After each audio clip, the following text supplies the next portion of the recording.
I am Dr. Rajiv Gupta. I am an orthopedic surgeon. I have interest in knee and shoulder surgeries. I have vast experience in partial knee replacements, rotator cuff surgeries, and ligament surgeries across the joint. I visited USA, UK, France, and South Africa for my advanced training in knee and shoulder problems. I am going to talk about frozen shoulder. This is the problem which comes around age of 40 to 60 years of age group. अगर हम इस shoulder को देखें उसके अंदर ये capsules and muscles होती है. फ्रोजन शोल्डर में ये सब चीज़ें थिक हो जाती है, उसके कारण से धीरे धीरे जॉइंट का मूवमेंट और कम होने लगता है. आपकी फैमिली में आपके पेरेंट्स हैं जिनकी एज अराउंड 40 टू 60 ईयर्स के बीच में है, उन्हें सभी को ये प्रॉब्लम कभी ना कभी अपने ज़िंदगी में आती है. पेशेंट सबसे पहले कंप्लेन करता है कि उन्हें अचानक सुबह सोकर उठे तो उन्हें कंधे में दर्द स्टार्ट हो गया. धीरे धीरे ये दर्द बढ़ता है और पेशेंट्स को ऐसा लगता है कि उनका मूवमेंट शोल्डर का कम हो रहा है and they find it difficulty in combing their hair. और अगर उन्हें कभी बैक को स्क्रैच करना है तो उसमें उनको प्रॉब्लम आने लग जाती है.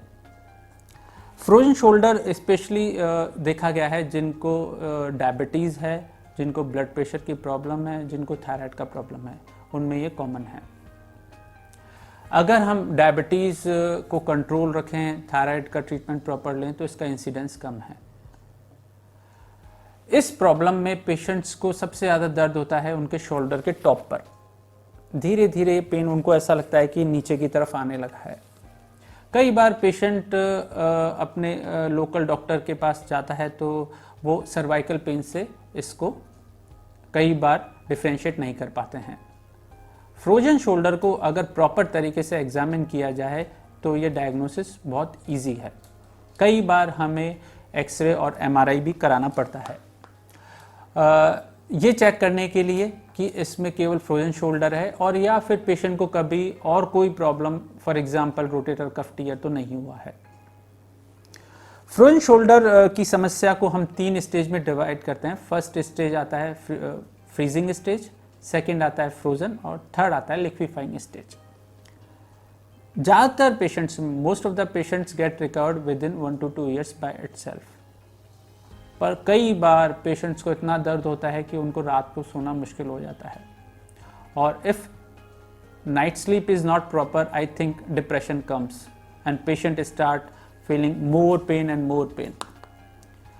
फ्रोजन शोल्डर का अगर हम प्रॉपर डायग्नोसिस करें और प्रॉपर ट्रीटमेंट दें तो इस समस्या को हम बहुत जल्दी सॉल्व कर सकते हैं. शुरुआत में पेशेंट्स को anti inflammatory, non steroidal anti inflammatory drugs दी जाती है एंड सुपरवाइज फिजियोथेरेपी के लिए उनको प्रोत्साहित करते हैं. अगर प्रॉपर रिहेबिलिटेशन हो तो फिर ये फ्रोजन शोल्डर को बहुत हद तक कंट्रोल किया जाता है और पेशेंट की रिकवरी भी जल्दी होती है. कई बार जब पेन किलर्स काम नहीं कर पाते हैं तो उस समय हम कंधे के अंदर एक स्टेरॉयड का शॉट देते हैं.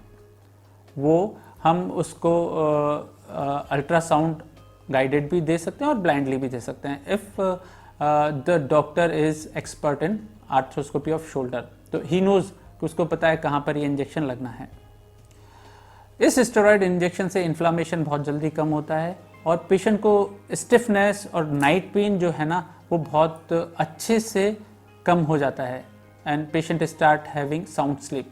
उसके बाद में फिर ट्रीटमेंट बहुत सिंपल हो जाता है. पेशेंट का अगर पेन 50% कम हो गया इंजेक्शन से तो वो फिर प्रॉपर फिजियो भी कर पाता है.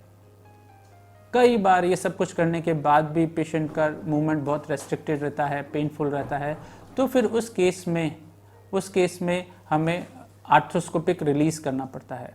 जैसा कि मैंने बताया कि इसमें सारा टिश्यू कैप्सूल थिक हो जाता है, फाइब्रोटिक हो जाता है, तो हम दूरबीन से इसको पूरा रिलीज करते हैं. दूरबीन से रिलीज करने के बाद में फिजियोथेरेपी थोड़ी सी इजी हो जाती है और रिकवरी भी फास्ट हो जाती है. I think if we do proper management of frozen shoulder और proper treatment of frozen shoulder, we can give patient sound sleep with good movement and it is the right of the patient. That's why go to your surgeon for proper diagnosis and proper treatment. Thank you.